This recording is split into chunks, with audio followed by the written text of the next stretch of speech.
Okay. Ladies and gentlemen, boys and girls, welcome to the Music Lab podcast. My name is Dogg, and I'm so excited to be back with all of you for another episode of the podcast. Don't forget to like, follow, and subscribe to our YouTube channel, our social media pages. That helps us. That helps the bands that we feature. Also, check out our sponsor, RAR Outfitters. That is RAWR.com.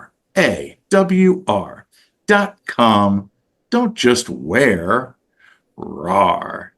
So, ladies and gentlemen, today we have Mr. Will Gibbons. How are you, sir? Howdy, howdy. I'm very well. How are you? Good. So, Mr. Will Gibbons, we have been trying to do this interview for a while. We've connected socially, we've connected digitally. You are a busy man. You are the co-founder or founder of Party for a Purpose. Tell the audience what Party for a Purpose is and why you started this company. Party for a Purpose is a for-profit business that myself and Ryan Delcher created in 2023. We saw the need for some extra curation needed in our local scene, and as far as what can be done when music and arts are brought together, and what that can be done for the ripple out of our community. There's I guess a main inspiration for what we do in general is an event that would happen on Halloween proper for in Baltimore. It was held at the Maryland Science Center, and it was a Halloween party that got transformed in 4 hours, and they'd have everything from bluegrass to DJs in the planetarium and rooftop dance party, as well as touring headliners would come through, and it was just like a great event. And from that, they were able to raise a large chunk of money for Believe in Music Foundation for years, which provided after school education and music production classes for kids in the city and provided a safe space for them. And then it went on to benefit Volo Sports, which gives chances for kids to be active in all different kinds of sports growing up, which is needed. So I always saw the value in when we can bring mass people together and be having a good time, but also having some of that money creating a ripple effect that creates a positive change in the community. So with that, we created a series of after parties that targeted certain nonprofits, and we worked with certain bands and created an event catered to whatever kind of like fundraising platforms they had, and all from creating field trips for a couple different groups of people to do nature retreats to trying to find a kidney for our friend Jody, who needed a kidney last year, which we ended up finding. There's so much more we can go into that. We ended the year with a day festival in Baltimore, Tellerfest. We could get more into that later. That was a great success, and we learned a lot, lots of notes, but such a great experience and such a great thing for the community. And it's been a wild ride, and we have lots of things to look forward to in 2025 we can touch on later. So the importance of melding music and art with Party for a Purpose, what does that mean to you? To me, that means if people can come out and see live music, but also have the opportunity to shop around to local vendors, to people that are creating art every day and living off of that, to people that are coming out and simply doing a live visual set, doing projection mapping, or having different lighting solutions for events. Just kind of like trying to like push the boundaries on the norm as much as we can. And sometimes we pull off something great, and sometimes we're learning. So with Tellerfest, what would you say was the biggest thing you learned from that you can take going forward?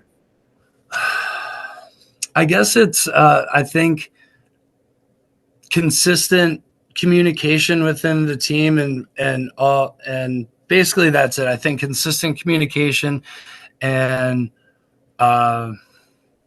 it's really if you can hire you can hire the best team, but if we're not all working at the at all the pre-planning, a lot of times like I would be working on something but not relay it to everyone else, and I think that it was I don't know, it's communication at the end of the day. I feel like I'm fumbling on what I really need to say right now, but You're all right, man. But I think you're right, though. When you have a team, any team more than maybe 10 people or 5 people, communication is like the key because everybody does need to be on the same page. So, yeah, absolutely. yeah. And it wasn't really, and luckily we're all so flexible that we ended up figuring it out and it worked out fine, but it was like, man, we should have figured this out beforehand. So luckily it was nothing catastrophic, which is great at the end of the day and really just kind of speaks to how well we all worked together, where it was like we didn't have all of our ducks in a row. We got there, but we all figured it out, and everyone was there that had a great time. The only person that was stressed really was, me, it was me. I kind of took on a lot of the stress, and everybody had a great time, and it was amazing. It was beautiful. It was a cultivation of all of the people that are grinding and working really hard right now in the scene coming together. There was, obviously artists that we wish we could have had on the bill or still love, but they were all part of it in other ways. And I feel like this was a perfect example of everybody building everybody else up too and growing together. Like it was a beautiful thing. Yeah. So let's talk about you. What growing up, did you play any instruments? Did you sing in the choir? Did you do theater? When did this kind of start where you thought this could be like a career? I never really thought that it was an obtainable career, to be honest with you. I have always just been a fan of live music, always been a fan of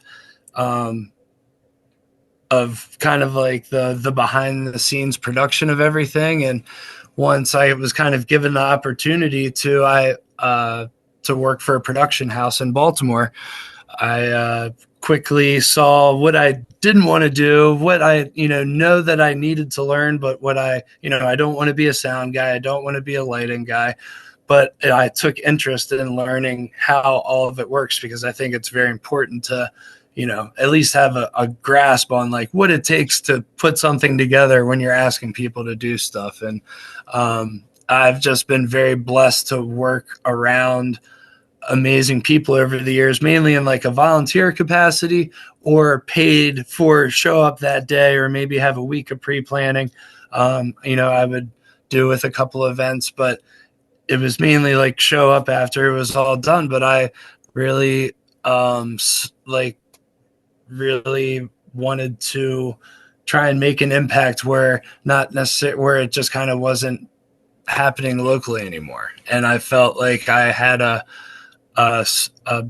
don't know, I had a good spot in my community where I felt I could encourage people to be better, and we were all just kind of pushing each other. And it felt all the growing I've done could not have been done without all of the people around me. So it's like it's been a one thing feeding into and back into another.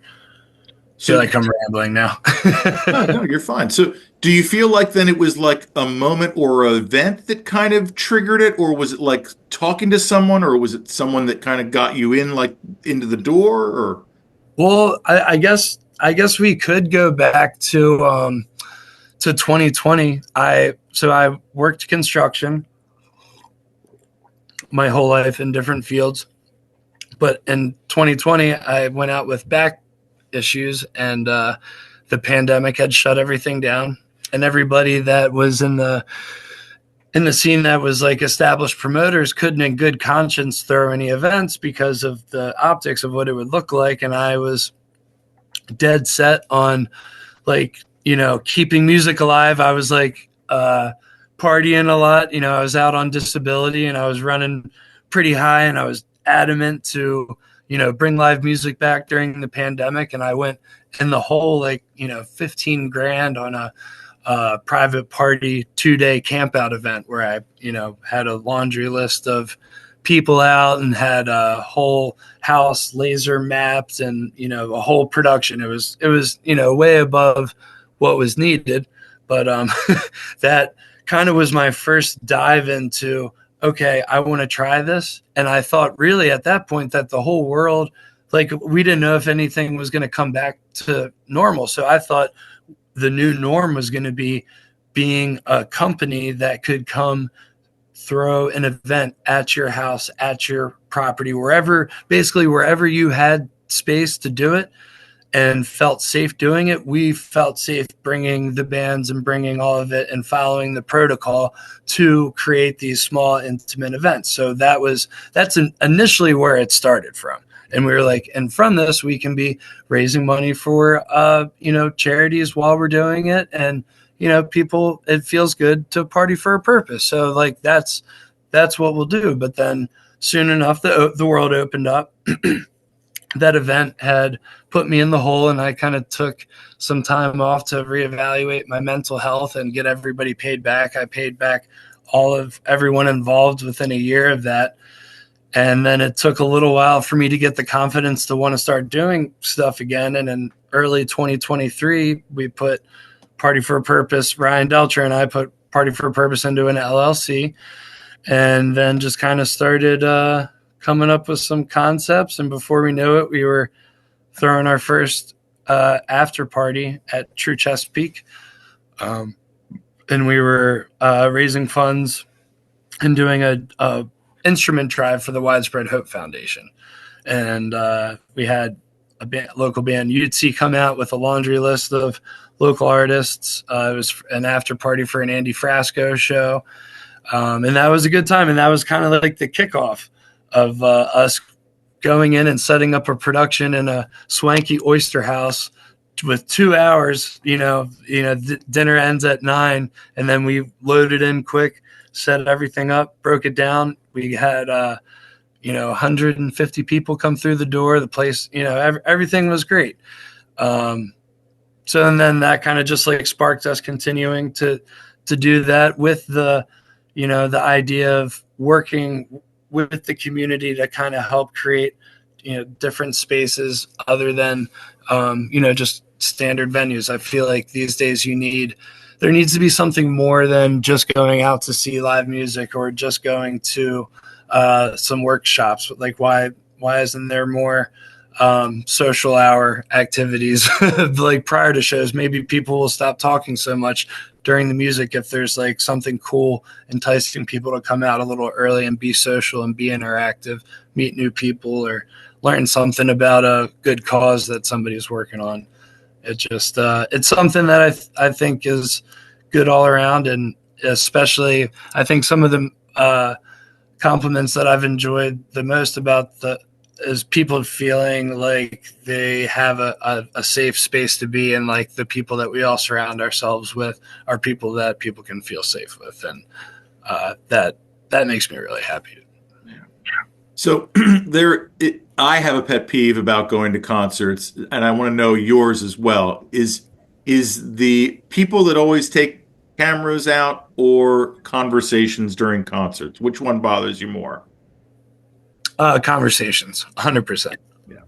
Yeah, 100%. People can be a little much with the cameras, but as long as they're like not with the flash on and being like too intrusive. I mean, there's obviously a line, but like I hate people talking. I mean, there's little banter you can do, but like sometimes people are having these full-blown conversations, and it just makes no sense to me. It really doesn't. Like, it's like of all the places to have a conversation, this is one of the places like you're just here to listen, right? Yeah. Oh well. So let's talk about, obviously, we've got Party for a Purpose. You also manage a band, and that band we got to interview as well, Uncle Kunkel's One Gram Band. Talk about how that relationship happened.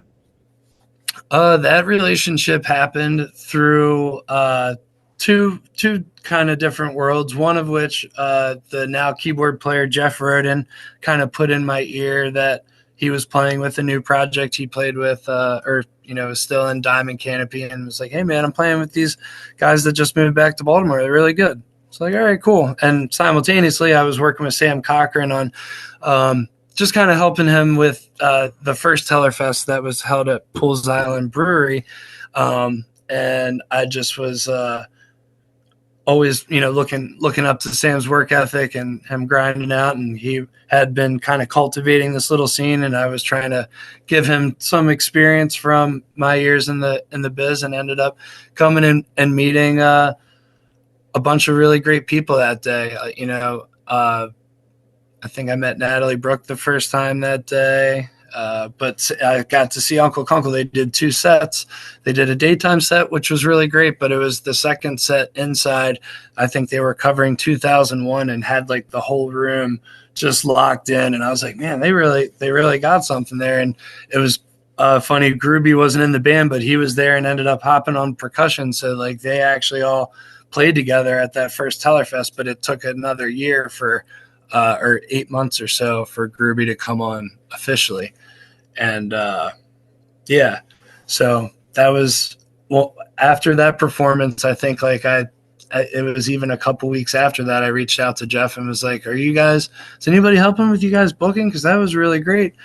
Are you guys have a manager or anything? And I had always kind of like wanted to do that.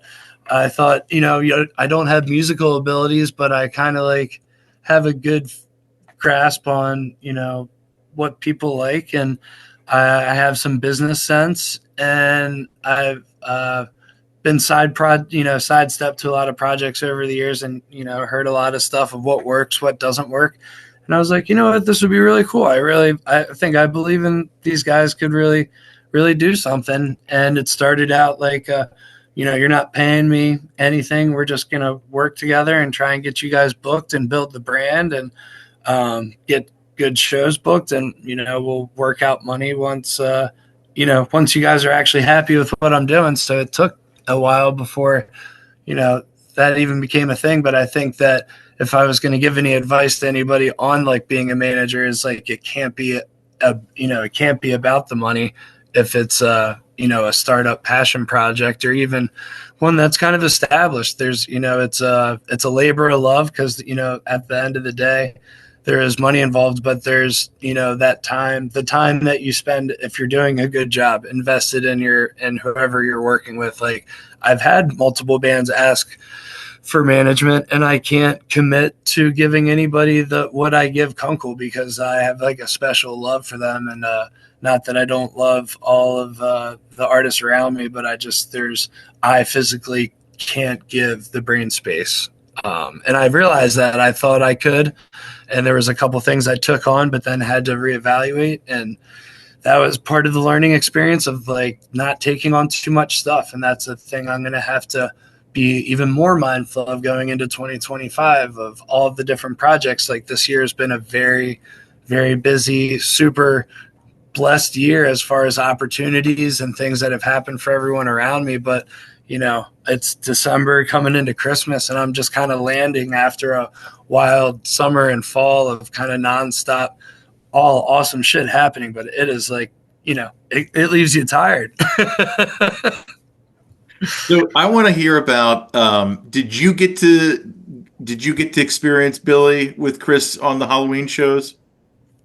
As a fan from the stands, that was something. Chris doesn't need me for that, even though I'm on the road with him. They have such a pro setup. Like, he just had to show up, and they were taking care of him, changing his strings and all that. I was just happy to be on as a fan with all of my friends, seeing him having that rock star moment with Billy Strings, just because, he's been a rock star to me forever. So, there's a lot of people that are just starting to find out about him, and like the history that he has in this town, and like that rock star, the 2 nights. It wasn't just a moment. It was 2 nights that he got to play and really show everyone what he's got. And I'm just trying to like, what else needs to happen for everybody to get it. I mean, he's just the man. I'll sit here and talk him up all day. So I won't gush on him too much. Yeah. So did you get to meet then Billy or no? No. I wasn't working. No, I've met Billy before a couple times. Okay. It's been, run into him at Halloween. The weekend at Halloween, we kept running into each other, and he actually remembered my name. I guess it was easy. It's the same as his, but yeah. That's cool. Yeah, I imagine he's probably a really down to earth, like good dude, huh? Yes, and that's like just from everything that he's had to experience. Like he carries a lot of weight being, being the head of that machine, man. That's like a weight to bear for sure. And all I hear is him just, continuing to be himself and humble and just, yeah. So it's great to see that. So you kind of spoke about like you were on the road with Chris quite a lot this year, correct? Yeah, I was out west. We did High Sierra. They flew out. I drove out all of the band gear in a van, picked them up in Reno. We did High Sierra, went up, did Portland Blues, did Oregon Country Fair for 2 nights, doing which has like a bunch of history that I wasn't really hip to until I got out there on history in the Grateful Dead scene and yada yada. So that was a very cool experience, and did just like a couple. It was like 9 shows out there total, bouncing around from Portland to Oregon, and High Sierra, and then we drove back, did 48, the All Good Presents Festival out in West Virginia. And that I wasn't sold on that one until I showed up and saw like, okay, you have your room right here. The weather's way better in the middle of summer. It's not that hot. Okay. All right. I can dig it. So that was a cool way to end that run. And then I pretty much was bouncing around with Kunkel, did a couple nights in the middle of September with them. We did Bay Grass. And then right after Ramble, it was like 19 shows going down to Georgia. We were out in Chicago, Michigan, Vermont, where we had Mike Gordon sit in at Nectar's, which I last minute kind of had to facilitate, which was something I wasn't necessarily prepped for, but I think I handled it well. And he came up on stage and played, so I did well, I guess. But when you get Mike Gordon on stage, that's pretty damn cool. Yeah, and so like I was obviously nervous, and the room's so small, so like I assume that he sees Todd, the bassist, call me over and say, "Hey, ask Mike if he wants to come up. We're not like we told him we have the gear, but we didn't like confirm a song. See if he wants to." And I was like, "Oh God, I don't want to do that." And so I'm assuming he sees me. So I just walk up and I'm like, "Hey, Mike, do you want to sit in with the band?" Not even identifying myself or anything, and just like whipped out my phone, showed him the set list. "Hey, this is where we are. Anything from here down that you're familiar with or want to do?" And he saw 2 Trains. He's like Little Feat. It's like, yeah. He's like, "Yeah, all right, that sounds good." He's like, "We got to do it now, though," because I was going to leave. I was like, "Yep, we got it." And then he hopped up, and I think he did another one besides 2 Trains, too. It was like ended up being 25 minutes or so. It was really, really, really special. I hear that Nectar's is a cool venue, huh? It is cool. It's got the history. It's definitely like that, it's small, though. It's you wonder, it's like it has that history because Fish played there. It's really, there's so many other way cooler venues, to be honest, but that might be blasphemy to some, but I think the Fish history holds that place down. Yeah. So when you noticed, or did you notice when you were out on the West Coast, like going to these shows, anything different about the crowds compared to like East Coast shows, or was there pretty much fluidity between both? there's fluidity between both. I feel like the West Coast, like country fair was really the only thing that stood out, like as far as like extra out there, but that's like that story is for like a whole nother day of just like how what that whole thing is. High Sierra was great. It felt at home because Delfest and High Sierra are put on by the same thing, so it had that same feel. Honestly, Chris gets as much love out west as he does in Baltimore. Like High Sierra, he was like the unofficial artist at large. Like we're pulling up to the festival and he's got like 10 sit-ins lined up over the couple days that we're there, and then more pile in. And as we're walking around, like everybody just loves him out there. But as far as like, I guess like there used to be this very night and day East Coast festival Wook vibe to the West Coast, Wooks, but that's not really, I feel, a thing anymore. But I don't know.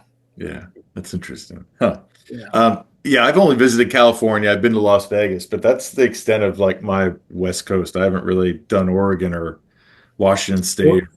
That was a whole other thing.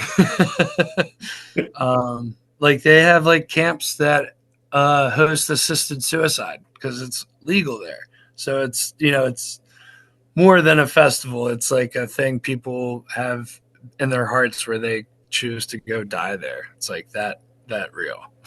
Wow. Yeah. Okay. Yeah, that's pretty heavy. It's very heavy. Very heavy. Okay. Sorry. That's why I was like, it's a whole other it's real different. Damn. Okay. That's the thing from the road when something's like, you're not really sure about it, how you need your response to be. You're just like, that's real different. That's a whole different thing going on there. I guess you got to think about your set list as an artist. Yeah. Right? Got to be positive, right? So let's talk about the Ramble Festival because I got to experience that this year. Mr. Brick and his team, what a festival. Like, talk about your experience and like how you kind of helped out with that.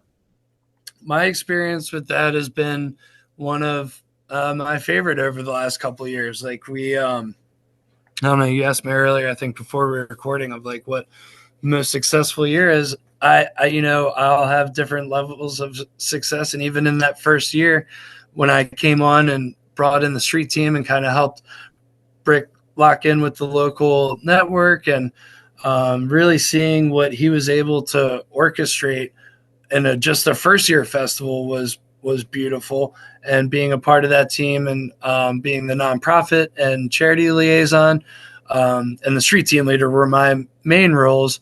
But also just kind of like helping give a little insight to how events have been done that I've worked on before. And there was a lot of, collaboration between all the teams, and Brick just did a really great job at kind of spinning all the plates and having everybody pull together. And the beautiful thing about year one is like everybody did what they said they were going to do. And it just like pulled off when we had great weather.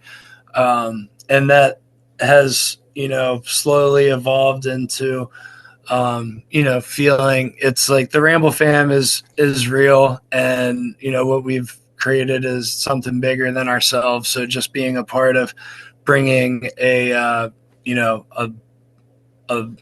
a local but regional festival, but with like, right in my backyard, it just like, meant the world to be a part of. And yeah, so like the last couple of years I've brought an art install project out. It's the immersive dome experience. It's like a structure that you can build in a couple of hours, and you rig projectors up, and you can have anything from like a planetarium vibe to feeling like you're laying on the ground looking up the trees, or just kind of like trippy visuals that are just like kind of good for a vibe and all that. And we've set that up and kind of like created this little like community partner zone at Ramble. And this year felt really good to kind of tune that in and really kind of like make us a safe space, where I was talking about before of us creating those safe spaces out doing shows, whether it was an after party or just like a one-off show. The area where the immersive dome was ended up being a spot that people could come at any time, and there was always going to be friendly faces around and someone to talk to. And so that felt really good to facilitate. And then within working this year, I was able to be like boots on the ground, loading in, all week. So I was able to kind of help where I could on the ground too, which I, always loved to do.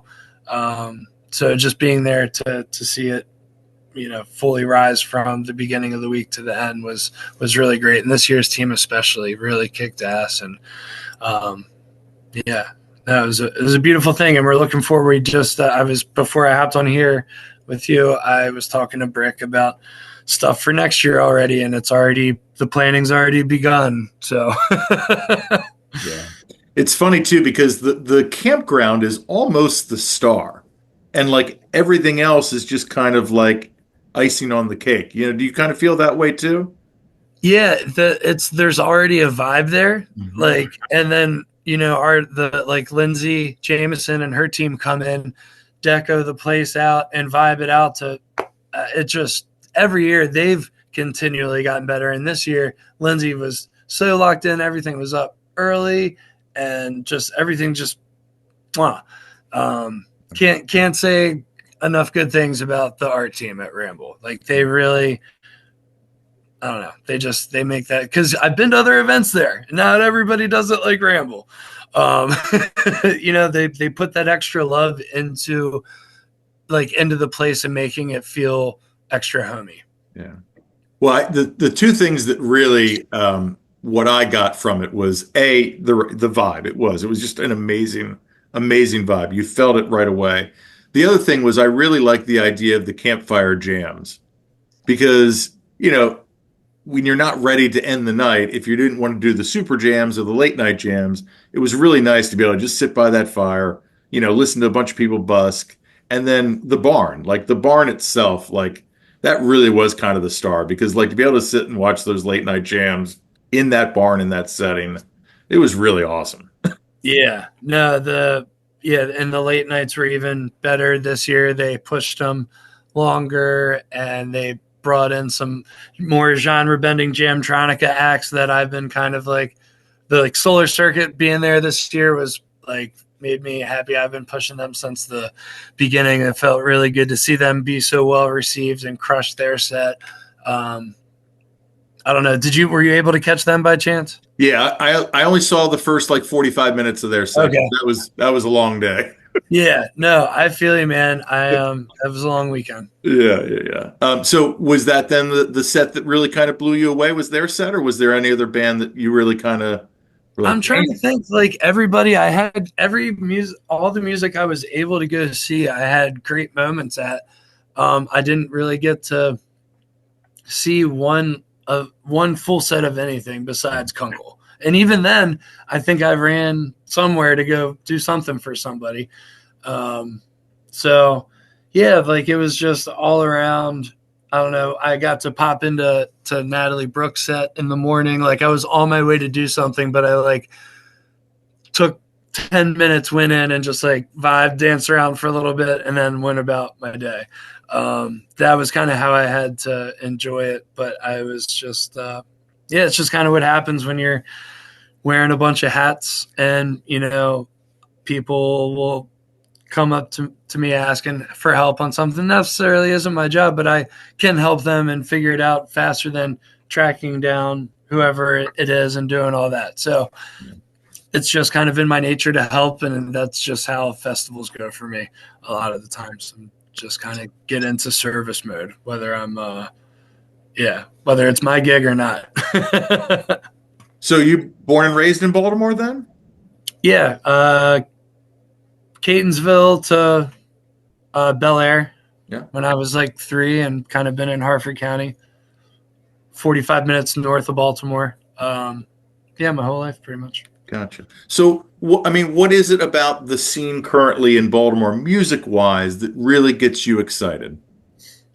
I guess there's a lot of diversity, it's not just like a bunch of bands trying to sound like Fish or Goose. Like I feel like everybody kind of has their own sound, and Seven Teller's changing their sound a little bit, or have kind of always been. And like, right now, like in our circles, like Five Spot's got a more of like a reggae groovy thing with Rachel May's vocals, just kind of like really setting them apart for like a really good, like that style voice and jammy kind of music. Um, and then I think really the thing that sets us apart is there's obviously a large amount of talent, but the amount of like support everybody gives each other when everybody has shows coming up. Everybody tries to go out and go out, support, buy the t-shirt, buy the ticket, take the ride kind of mentality. And kind of from that, another beautiful thing has popped up. Matthew Gruby, the drummer for Uncle Kunkel, started a podcast called The Rhythm Royale, where all area musicians come and they enter their name and the instruments they play, and a band gets picked randomly through like random name generators, and like the theme of the song and like the tempo gets picked for them, and they have 6 minutes to do this song. So it's like an improv jam thing, and that's been going on. I think they're like 4 episodes in. So that's like another demonstration of our community having something a little bit different going on that's accessible to all musicians. It's on a Monday night, so nobody's gigging. It's a night that they can go out, network, get on TV on the Switch channel, and but most importantly, creating those relationships with other musicians that they might not ever have a chance to get on stage with. Like I know just in passing, I'm hearing conversations because a lot of cool people have come through, and they're getting, and so somebody that's just starting out is getting a chance to be on stage with, people that they've been looking up to or seeing on stage, through their life in the scene. And that's creating some really cool moments for people. And I already know some side projects are being started out of stuff that happened on that stage. And that's like a non-promoted, there's no like money thing there. It's just like this, beautiful thing that's being created.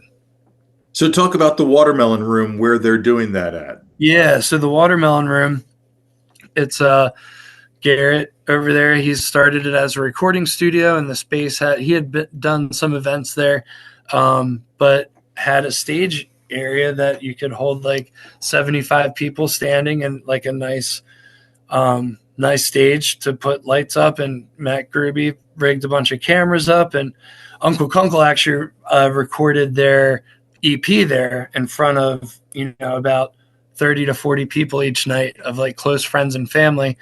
Did a live, recorded the album live. It's not advertised as a live album, but that was the best. We realized having that energy feeding them was getting the best music out of them, because they were trying to record it on their own, and they weren't getting what they wanted, but they were able to get enough good stuff out of there. So the Watermelon Room is kind of like that hot spot in Baltimore right now that the bands that are up and coming can go and record, get video content, audio content, all for like a reasonable price. And it's not going to be, one of the bigger houses around town that's going to kind of crack your head a little bit.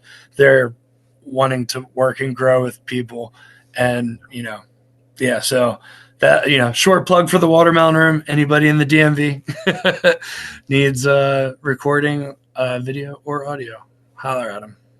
Yeah, it's essential too, to really kind of build community, especially like when you have opportunities like that. So, I mean, obviously to have a great scene in a city, you got to have great venues, right? So let's talk about probably one of my favorites in the city, the 8x10, and your relationship with those guys. I love the 8x10. It's been like the second home my whole life. I love Abigail and Brian, and they've been, the core memory makers for a lot of great musical moments over the years. It's a really weird time right now because nobody really knows what's going on. I know that it's up for sale. I really don't know anything about, the plans for it or who's who's most likely to get it. And, it kind of worries me a little bit, but I do know that, whatever happens, we'll have all the badass memories. And I'm sure someone is stepping up to keep it alive. There's, couple, it should be made into a historical building, or, made into a nonprofit so that it, can't ever be closed down or something. But, Yeah, that is disappointing. But like you said, I mean, it is a reality in this industry. I mean, talk about some of the challenges that you're seeing on your side within this industry. yeah, no, there's great rooms closing all around the country, and there's no rhyme or reason to it. People tickets just aren't selling what they used to. That's just the harsh reality of it. There's bands on all tiers that are having trouble right now. And the bigger you get, the more crew you need. So it's the more tickets you need to sell. And it's just kind of like an ever evolving thing where unless you have the right formula, it's really hard to sustain. And the venues, are having a hard time keeping doors open if people aren't and buying alcohol, or they're not, buying tickets. It's rough for them to want to do it because it's a labor of love. A lot of these spots that I've been seeing are funded through people who believe in the arts in the community, and like the doors wouldn't be open if there weren't people in the community that were like, giving gifts to keep the place going. Yeah, I think something like that for the 8x10. I would love to see the 8x10 because it's not really without turning it into a football bar on Sundays and like doing all this extra stuff. It's not a super sustainable business model, but if you could turn it into a nonprofit and then use that building as kind of like, there's no school for like venue running. What if it turned into like an educational zone for people trying to get into the industry? They can shadow the box office people and be, stagehands and volunteer and do stuff like that. If it was going to be used for something other than trying to make it a successful venue, because it's just the times are changing and there's no room for extra curation there, if that makes sense. It's a venue. You're not getting, it is what it is. So, yeah. Almost if you kind of used like the same model as like a hospital, where like a hospital works with a university, where you're like, a teaching hospital, like the venue could almost be like a teaching venue, and somehow maybe like have the university funnel like, or have some partnership like that. That would be I think great. that I love that. I love that. Yeah, Yeah. because No, I just don't know if it's I hope that there's the people that have the resources to make it happen. I just hope there's got to be other people on the same wavelength of trying to make something similar happen. So, yeah. you just hope that Live Nation doesn't take it over. Like that would be the worst thing. I mean, it would just be that, inevitable thing that just like that's happening unless people really there just has to be some serious changes. Like we could overthrow that if everybody just stopped buying tickets. I don't know. I feel like that it's really dumb that we're locked into this. There's got to be a way to boycott it, but I don't know. It is the number one problem with the concert industry. It's Yeah. by far the number one problem. Like because there's so many layers and there's so many like, hands and fingers that extend from it, that it really just is like this black cloud over the entire industry. It just sucks. It really does. Yeah. But let's talk about something else. So Yeah. if the 8x10 though, let's be philosophical for a second. If it doesn't like come to fruition and somebody doesn't take it over, like, is there another venue in town or in the area that you could see as being like the next 8x10? No, there's not. It's all about who is working there. The venue, a venue is just a venue. It's a room. It's who you get to play there and it's all about the team involved putting the show on. One thing I've realized, it does not matter. A room is a room. Yeah. And it's all about the team. Yeah. So there's a bunch of different places that, have potential, but at the end of the day, it's really about, somewhere that's going to make sense for everybody. And there's always going to be like politics involved in it, which is something I've never been a fan of. Like the fact that they're able to book the 8x10 and Abigail is able to balance all of these different genres and trying to not have dates competing with this and that. It's a whole it's a whole thing that is just like gives me, crazy amounts of anxiety to think about, like what, because when we're trying to get dates together, we're not always able to confirm right away. And, she's trying to, do what's best for her while also not trying to compete with other people. And, everyone else is also trying to be mindful to not be doing the same to her. And we're lucky a lot of the stuff kind of balances out and we're not doing stuff on, and it works out that way. But it's a dance and a balance that I think is more intense than people give it credit for. Well, or just the general population has no idea, so it's nice to be able to, shed a little light on that side of it, because it's, and the other thing too, I think is funny, like, and so many bands will tell me this, after a show, like, they'll have fans come up to them like, hey, let's go out, let's party, let's do this, let's do that. And like, the bands are all like, guys, we just traveled 8 hours to get to the show. We barely slept the night before. Like, we're just ready to go to bed. Like, talk about that. That is like an interaction that happens quite often. I'm assuming. No, that's a thing. And yeah, that's not the only way I'm able to do the road life with Chris. Like, they're just not partiers anymore.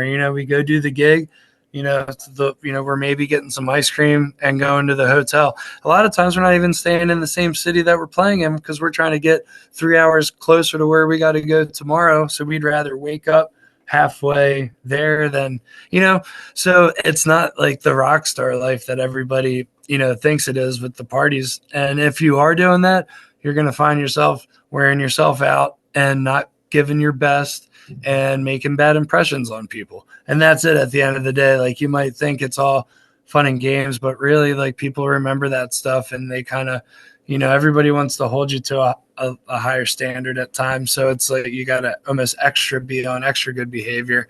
Because, there's a lot of people that are there to party, but the people that matter are the ones that are sober, and seeing you act a fool just doesn't look good for being asked to come back next time, So it's one thing I've learned real well with the Chris crew is just the professionalism, just being a professional, time and place to joke around or whatever. But, you get up and you do your job. I mean, you're just like anyone else. Like, if anybody else is doing their job, they're not partying. Like, you do that on vacation, just like anybody else. Exactly. So I think that's a common misconception, but I also know that there's a lot of people that aren't drinking anymore. There's like alcohol, it's just not as, people are a little more mindful these days, I think, than maybe they were in the past. But no, and that's one of the things that when I've been side viewed of projects in the past. And that's one of the things that makes it unsustainable for people is the partying and it's not so much the partying, it's the behavior that comes with the partying. And that is the stuff that, makes people hate being around each other. And you think that you get more creative, but it's actually, you're less creative and you have less time to be creative because you're always trying to recover from the night before, Yeah. So let's talk about this weekend, because this is a big weekend for you guys, for the band. You are opening up for Dogs in a Pile at the 8x10 this Friday and Saturday. Talk about how that came about, because I know you played with them before last year, correct? Yeah, I woke up actually with a text on New Year's Day that we got the offer to open up for them at Union Stage. It was, I think, for January 19th, so just a couple weeks away.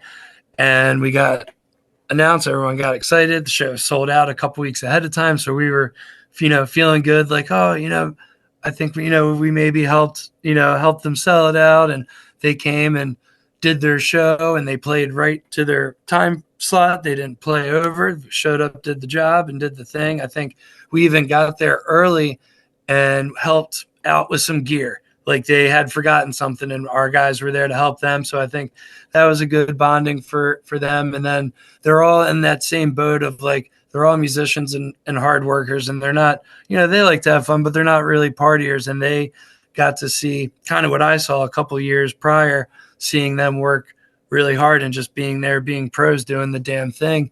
And the Kunkel guys have the potential to keep at the rate that they're going and writing new music and changing songs that have good parts in it. And it's like, oh no, we want to try something different. It really speaks to, them not settling for just kind of like being where they're at. They're constantly, to their detriment at times, not being as nice to themselves as they need to be. Yeah. But I feel like that's part of my job, to remind them how awesome they are doing. And and that's just going to be, I'm hard on myself in my world, and I have people telling me that from the outside. So I think it's just kind of part of that whole structure of your team, and like making sure that you're around people that are constantly pushing you to be better, but also reminding you to give yourself patience, give yourself the day off, and all of that. Cause it's a balance. Like, just cause the calendar shows that you're free doesn't mean you're free. Right. Let's talk about another balance too, because I often ask this of artists, and I'd like to get your perspective on this. The balance between music being the art and music being a commodity, and how you balance that as a band, as a representative of the band, as the manager of a band. Well, the art obviously has to come first, and the commodity part kind of touched on before with, like, if you're in it for the money, you're going to be very upset. So what I've been telling everybody from the jump is, everybody has to have something outside of this band. You cannot rely on this band to be your everything. You have to find other things that complement your lifestyle as a musician. How can you be making money outside of Uncle Kunkel's One Grand Band? Because all the money that comes into this band should be reinvested into it to keep it going. So you should almost not be relying on this money at all. We do payouts now. There was a time where everybody was contributing to a pot to buy some gear. We've now bought that, and now everyone's taking payouts on the gigs, which is good because everybody's full-time musicians right now. Nobody has a full-time job. Everybody's gigging and piecing it together. So as far as the, in the art, like, they've not released so much stuff because they care about the art over trying to just pump stuff out, trying to pump merch out. Like, our merch game is weak because we have such high standards and such what we want out of things. We end up not ordering it because it's not what we want. So I feel like we've naturally found that balance just in, mainly everybody's vision. At the end of the day, like, we'll be like, does this make sense? And we try and bring, everything that's major to a head, and we all kind of will bend on things. It's where normally we'd be about the money, but now we're like, we'll do it for half that because it makes sense and it's a good look because they looked out for us. Like, we're able to bend and move that way. And if you're trying to create out-of-town relationships and you're fighting over scraps of money at the end of the night, that doesn't feel good to anybody. So, like, we've gone actually out of our way to make less money on our gigs to take care of out-of-town bands when they come through, and that we want them to be like, yeah, we packed that room out with you guys and we split our money. Those are our paydays, but we split that with you because we know you guys are 12 hours from home, and we know that this is going longer in your gas tank. And hopefully you remember that we've worked well in Baltimore and you want to work with us again. And granted, we do that with everybody, but we really only wanted to work with the bands we really love. But fortunately, all the bands we work with, we actually have targeted that. Like, we've been manifesting Squeaky Feet and manifesting Dogs before. Like, could go into a couple stories of the Dogs, of that whole relationship manifestation happening with multiple members of the bands. Mm-hmm. My relationship with Ross, who I look up to as a mentor as well.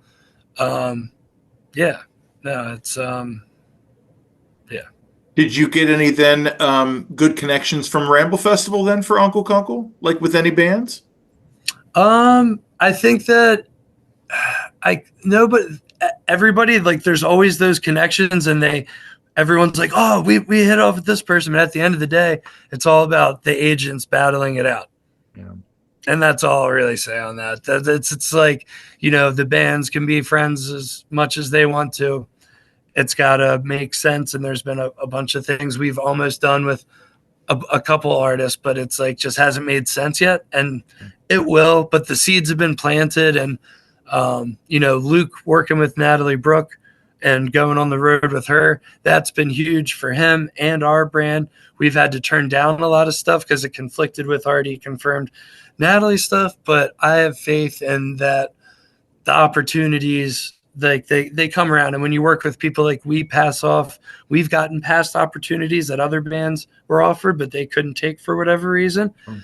And we've passed that along. And I have full faith that just because we've turned down some stuff that we're still going to grow. Luke's out there meeting all kinds of people, and, he's not going around being like, hi, I'm Luke from Uncle Kunkel's One Grand Band, but it comes up, people ask, are you in any other projects? So he's out there meeting people, and all of that will click in when it's meant to. We've been very lucky that things have kind of like happened really quickly for them in a short amount of time. It started out with me having the connections to kind of get them the opportunities, but they kept showing up time after time, over delivering and really wowing people and continuing to work hard. Like, my connections only get them so far. They show up and kick ass. And then they're also amazing people too at the end of the day. So it just kind of has continued to make sense to grow and evolve with them. If you're asking if I've never had a time of doubt of like, is this even worth doing? Like, no, that'd be a lie. Like, there's so many times where it's like, man, we got all these personalities and schedules to, balance, and, it's a lot, but it's, it's driving. If it's just, I see what's happening, and it's more than just the band. All of the band members are growing. I'm seeing them grow personally and musically and on all these levels. And with that, everybody else is kind of growing around. And with all that tandem growth, it's more than just putting energy into a band. It's like having a whole like fire be ignited under our scene, kind of, and everybody kind of being a part of that. Yeah, I mean, I can speak because the first time that I saw Uncle Kunkel's was at Cat's Eye Pub last year, and then seeing them at Ramble this year. I mean, it was almost, I don't want to say night and day, but I mean, like, definitely can see like the song structure and everything, Yeah. They'll tell you that Cat's Eye show was just rough. It was like we scheduled that last minute, and like I think we almost sold out the 8x10 like the night before. Yeah. I got sick that night. I ended up not coming to Cat's Eye. Like, nobody came there. Like, just that I know they felt a little tired about it. But no, I've even seen it. I was sold at the 2001 cover and the Pools Island thing, and they just keep like honing it in and making this like full sound, and the writing of the new music is really important. So it's been a great thing to watch. So do you think nationally Baltimore gets enough credit as a like concert and like music like city? Because it seems like to me, when you see a lot of like, and I'm talking now bigger artists, right? Like your arena, like level artists. Like, I often see they'll play DC and then Philly, and they'll miss Baltimore, or they'll, do New York and Philly, but not do Baltimore. Like, talk about that, and why do you think that is the case? It's hard to say. Some people, like Billy Strings, loves Baltimore. He set up his 3-night Halloween thing here. But if you look at, it's a lot of those big ticket shows are based on like Spotify plays and like, where are you getting the most plays? Yeah, you got a lot of people in Baltimore, but you got to know that if you're in DC or Philly, a good chunk of those Baltimore people are going to go to either one of those two, and you don't have to add that stop as a production, a whole other production. You can just get the money you need out of DC and Philly, and it sucks. Sometimes it makes sense, sometimes it doesn't. I don't think that there's any like pure disdain, at Baltimore. I just think like it's looked at as like just an option out of those. Like, when you get all three, that's great, but it's kind of turned into the thing where I think they notice that Baltimore will travel. For better or for worse, right? Yeah. So, um, another venue that I want to talk about that I wasn't really familiar with, and again, getting to see Andy Frasco there really was kind of enlightening to me. Union Craft Brewing, like what a great venue for a brewery. Talk about like your relationship with those guys. Well, that, goes all the way back to like working with Charm City Bluegrass. Like I've been, helping with events there when they were even at the small building down down the road. All of my friends have worked there in some capacity. Morgan, the events director over there, I've had a good relationship with her for years working with Charm City Bluegrass. It's a great room. The sound there needs to be something to kind of fine tune the sound to make it great. But as far as having the space to host everyone, I know that they're going to start doing more local small shows in that duck pin room to the side there. Yeah. But a buddy of mine's going to start booking smaller acts over there, and but that goes into what's going on with the 8x10 and trying to not compete with that. And but it is a great room, and it's a great space, and a lot of people, everybody loves Union beer, and a lot of people live on that side of town more so, and or are living in the county, and it's easier access to come down. It's a great room, and it's all run by people that everyone in our scene loves, and they've hosted great events over the years. No, it's definitely a contender for sure. If like the 8x10, I think that would be maybe the most natural shift if the 8x10 were to, not be a thing anymore.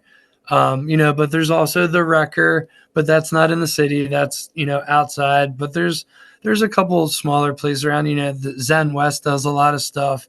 Elkton Music Hall, right? Elkton Music Hall is great. It's like the State Theater in Havre de Grace, same situation. Great room. It's just not the best location. And I for some reason think why not have that spot that's in between Philly and Baltimore, and that's Elkton Music Hall. But I think I overestimated how many people would want to travel, and do that. And I was certain that the State Theater at Havre de Grace, once that opened up, would be popping off. We've done a show there with Diamond Canopy. A bunch of other bands have done stuff there. I personally love the room, and I love downtown Havre de Grace. It's like the nation's original capital, or where it was like almost going to be. Okay. Yeah, it's right on the Susquehanna, too, right on the Chesapeake, right? Yeah. Interesting. What's the capacity at that Havre de Grace then? Like a little over 300. Yeah, And it's got like a mini cap theater vibe to it. It's got some seats, the room slanted a little bit. Okay. So you can be in the seats and people standing in front of the stage. You're not blocked view. It's nice. Yeah. So you mentioned Goose earlier. I'm assuming you're a fan then, or? Yeah, I'd say I'm more of a casual fan. Like, I don't want to be the hipster to say I was into them before they blew up, but I was kind of into them before they blew up. And I relate to a feeling somebody said to me, they just have so much new music. I can't keep up. I liked what I liked in 19 and 20 and 21. And, but I just can't keep up, and I haven't gotten time to dive back into it, but love what they're doing. They've made like a super accessible jam music where it's not normal jam band people can get into it. It's great vocals. They have great original songs. They do amazing covers, like their Shamalama Ding Dong cover is what like sold me back in 19 on like a Nugs show I was watching. I was like, nobody covers Shamalama Ding Dong. That's amazing. But yeah, no, I saw them a couple times after pandemic when they were still doing like the Fillmore in Philly, 930 Club. I think they opened for Sun Squabby at the 930 Club, which is funny to think about now. But that was a fun show. I think I saw them at the Hometown Get Down in like 2015, wasn't impressed.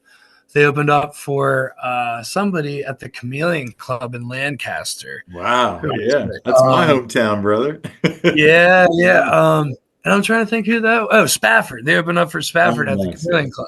Yeah. That was pre-pandemic too. They didn't impress me that night, but I have like a sticker, one of their OG stickers. They were giving out mad merch. That's hilarious. Yeah, no, definitely a fan. String Cheese Incident is my like all-time favorite band. And yeah, that's who I like will spend money and travel on, but I haven't been able to do that recently. Yeah. Speaking of covers, I'm a Radiohead is my number one band. So when they did Weird Fish's Our Peggy, that cover from Goose, it was like, okay, all right, like I get it. You guys are. So anyway, I don't have anything else for you, man. This is great. I so No, this was appreciate it. great. Yeah, I wish I had better words in the moment for some of the questions you asked me, and I'm just like the worst on camera sometimes. Like you catch me in a social circle and I'll flow, but then tell me you're recording, and I'm just like, Yeah. yeah. I But think you did great, man. thanks, man. Appreciate it. So what do we got for next year that you can share with the band? Well, Events, festivals, anything? well, Ramble, we're starting planning for that and Yeah. figuring out how to work with the local government and trying to get them on board to help assist that, because straight up, it's like financial. It's all about the finances to make the fourth year happen, and it's going to be thinking outside the box and working through it just to keep this dream alive. And so working towards that, I will be working. We'll most likely be working with Tellerfest again to put that on in Patterson Park. But locally, I live in Hartford County, which is 45 minutes north of the city. Mental health and addiction issues are kind of like very hotbed of kind of everywhere, but mainly in my hometown. Lots of loss to opiates over the years and other drugs. And I've done work with Rage Against Addiction, a local nonprofit that has a couple recovery houses in the town of Bel Air. And I'm working with them in August and September to help them raise money to fund their sober houses. All the bills for the mortgage, the staff, and supplies, and all that.